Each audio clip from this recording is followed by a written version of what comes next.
Tan-awa si Moises nagdagan pahilayo sa Ehipto. Nakita mo ba ang mga tawo nga nagkugot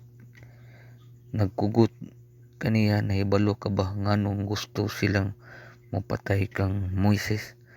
Tan-awon ta kun mahibaluan ta ba si Moises nagtubo sa balay ni Paraon. Mahimo siyang maalam kaayo og bantugan.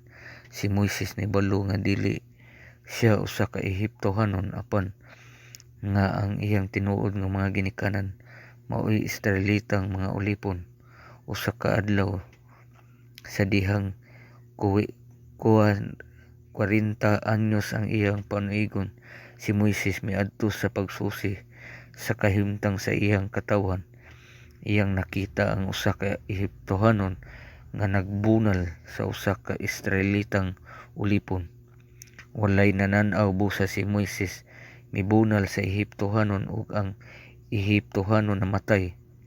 Unya gitago si Moises ang iyang lawas sa balas. Sa sunod adlaw si Moises miadto sa pagtan-aw na usab sa iyang katawan. Iyang nakita ang duha ka Israelitang lalaki nga nag-away busa. Si Moises mingon ngadto sa usa nga mao'y saypan, nganong gibun-og mo man ang imong igsoon? Ang tawo miingon, kinsa man ang maghimo kanimo nga among magmamando ug maghuhukom? Buot ka bang mopatay kanako sama sa pagpatay mo sa Ehiptohanon?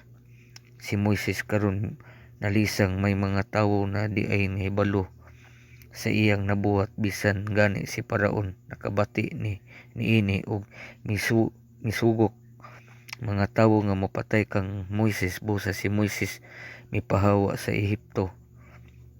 Si Moises didto nilagyo sa yuta sa Midian. Didto nahimamat niya ang pamilya ni Jethro. Naminyuan niya ang usa sa iyang mga anak nga babaye ni Zipporah ug nahimong usa ka magbalantay.